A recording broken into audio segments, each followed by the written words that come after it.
Hello, everybody. This is Van Hargis of Van Hargis Horsemanship. I don't know about where you guys are, but down here it is cold and rainy and wet and nasty and damp, and I don't like it. Horses don't like it. They're all kind of standing around with their tails kind of tucked in and eating lots of hay, though. They're enjoying that part of it. Appreciate you guys joining me on the ranch road.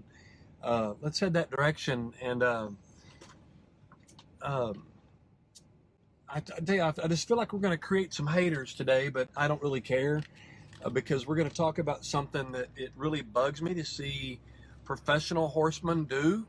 Um, Professional trainers. I'm hesitant to call them horsemen, but I don't want to piss anybody off. But at the same time, um, horsemen truly have a good understanding of how horses learn. And if you've had any experience at all, you know that horses learn not from the application of pressure, but they learn from the release of pressure. Therefore, there's a quote that I share with everybody all the time, and I wish I could give credit where credit's due. I learned this when I was up in Idaho doing a horse expo up there many, many years ago. There was another really good horseman there, and he used this quote several times. It was the first time I'd ever heard the quote. But he says, where you release is what you teach. Now, what are we going to talk about? We're going to talk about folks that are tying horses' heads around in an effort to make them softer, lighter, more responsive, more respectful of the bit. Whatever excuse they want to give, I've yet to hear a really good one. And I'm not going to say that I would never do that. In fact, I've done that in the past. But the more I learned, the more I realized how silly it was, how non-productive it was, how many other problems that it caused, and it certainly didn't lend to me achieving what I tried to achieve by tying a horse's head down and or around. I don't know why today and yesterday, but just these last 2 days, I've been sent a couple different videos, and it looks like they're from different trainers, and people are just asking my opinion about it. One shows a horse with a Snapple bit on, and the reins are going down between its front legs, outside the front legs, and then back over the saddle. I really don't understand that because that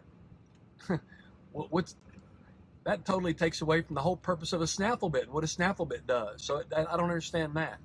If you understand how a snaffle bit works, that makes absolutely zero sense whatsoever.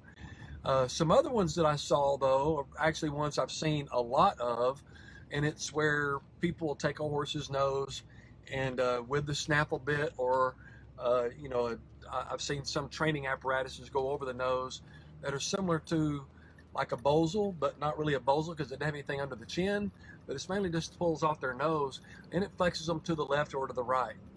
And eventually, if you're smart, I guess you would rotate, do one side and do the other on the other side.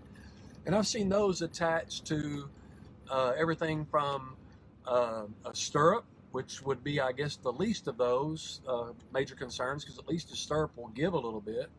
A D-ring, a back D-ring, or I've also seen it where they'll tie it to the horse's tail.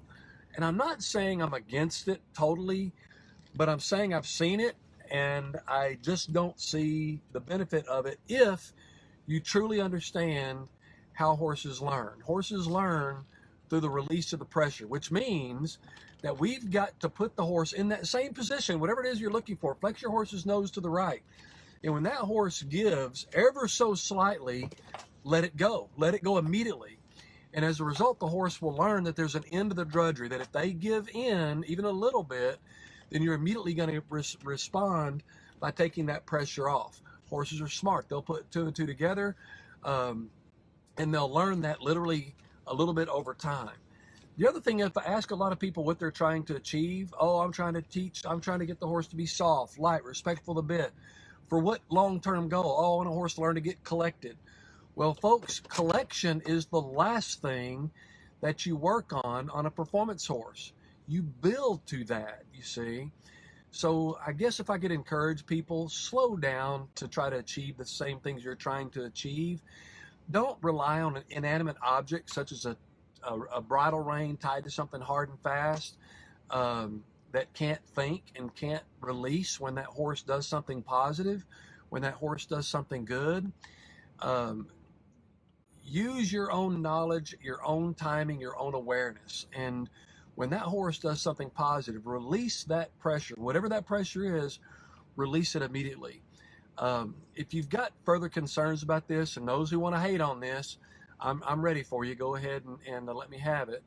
And I'm certain we'll do more on this later. I've done videos on this in the past, but we'll do more videos on this. And if we need to, we'll post something on Facebook with a live horse, and I'll show you how you can achieve that faster, but without being tied hard and fast to something that won't give and won't move. Again, a bit has no IQ, a bridle rein has no IQ, a lead line has no IQ. Therefore, when that horse does something positive, it cannot give that release and get the horse back to comfort. So slow down to be fast. I'm going to close with this. If a horse could improve 1% a day, he'd be perfect in 100 days. Slow down. Slow down to be fast. Appreciate you guys joining me again on the Ranch Road. And until next time, this is Van Hargis with Van Hargis Horsemanship.